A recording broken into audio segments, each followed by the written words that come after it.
दोस्तों यूं ही नहीं होती हाथों की लकीरों के आगे उंगलियां, रब ने भी किस्मत से पहले मेहनत लिखी है। नमस्कार दोस्तों, आज की कहानी पंडित जी की, जो एक छोटी सी कहानी है, आपको बहुत पसंद आने वाली है।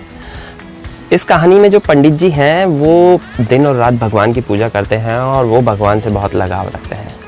वो चाहते हैं कि जब कभी भी उन्हें परेशानी आए तो भगवान उन्हें खुद साक्षात बचाने आए और उनकी मदद करने आए। तो इस तरह से उनका सारा सब कुछ चल रहा है। वो अच्छे से भगवान की दिन और रात पूजा में लगे हुए हैं और अपना चिंतन मनन कर रहे हैं। लेकिन एक दिन अचानक क्या होता है कि उस गांव में बारिश इतनी तेज़ होती है कि बाढ़ जैसी संभावनाएं हो जाती हैं। पंडित जी के पास कुछ लोग पहुंचते हैं, चलिए पंडित जी बाढ़ आ गई है, गांव खाली करना पड़ेगा, तो आप चलिए हमारे साथ में। पंडित जी बोलते हैं नहीं, अभी मेरे भगवान आएंगे तभी मैं जाऊंगा। पंडित जी के बात सुनकर के गांव वाले बोलते हैं अरे पंडित जी पानी ज़्यादा भर गया तो परेशानी हो जाएगी। बोले नहीं, मेरे तो भगवान आएंगे तभी मैं चलूँगा। ये बात सुनकर के गांव वाले काफ़ी समझाते हैं, लेकिन वो चले जाते हैं। धीरे धीरे पानी इतना बढ़ जाता है कि जिस पहाड़ पर जो मंदिर था जहाँ पंडित जी पूजा करते थे, पानी वहाँ तक पहुँचने लगता है। पंडित जी फिर बेफिक्र होकर के वहाँ बैठे होते हैं तो कुछ लोग नौका लेकर के पंडित जी के पास पहुँचते हैं। चलिए पंडित जी, पानी अब बहुत ऊंचे स्तर तक आ गया है और जल्दी आपका ये मंदिर भी डूब जाएगा। पंडित जी बोलते हैं नहीं, मेरे तो भगवान ही बचाने आएंगे और मैं तभी जाऊंगा।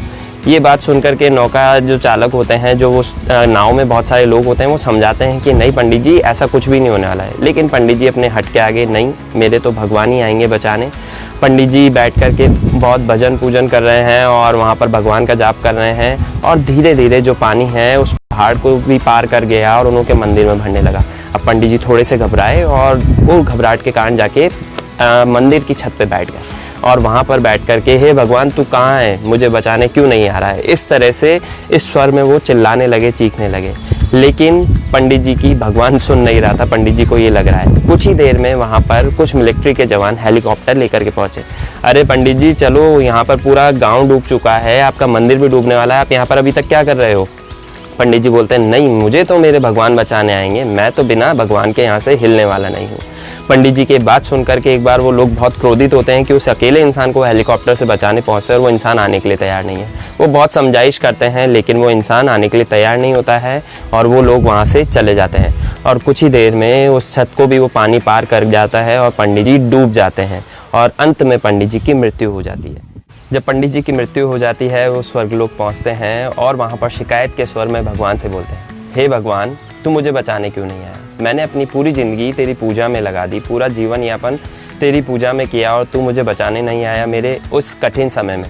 तो भगवान उसकी ये बात सुन कर के हंसते हैं, बोलते हैं हे मूर्ख, मैंने मेरे स्वरूप में बहुत सारे लोगों को वहाँ भेजा था। जब वो गाँव वाले आए थे तब भी मैं ही वहाँ पर तुझे बोलने आया था कि चल यहाँ से इस बाढ़ से बाहर निकलते हैं। जब वो नाव लेकर के वो लोग आए तब भी मैं तुम्हें बचाने आया। जब वो हेलीकॉप्टर से मिलिट्री वाले आए तब भी मैं तुम्हें बचाने आया। हर बार ज़रूरी नहीं है कि साक्षात मैं ही आऊँ, मेरे बहुत सारे स्वरूप हैं और कहीं ना कहीं किसी न किसी तरीके से मैं अपने बच्चों की मदद करने पहुँच जाता हूँ। तो दोस्तों इस कहानी से हमें ये सीखने को मिलता है कि भगवान किसी न किसी तरीके से कोई ना कोई हमारे आसपास हमारे मदद के लिए भेजता है या कोई ना कोई हमें अवसर मिलता है हमारी ज़िंदगी में कुछ अच्छा करने के लिए। तो हम ये सोच करके नहीं बैठें कि कोई ऐसा बहुत बड़ा चमत्कार हमारी ज़िंदगी में होगा जिससे हमारी ज़िंदगी बदल जाएगी। अवसर आएगा तो हमें देखना है और उसे हमें यूज़ करके हमारी ज़िंदगी में आगे बढ़ना है। तो दोस्तों all the very best and thank you so much.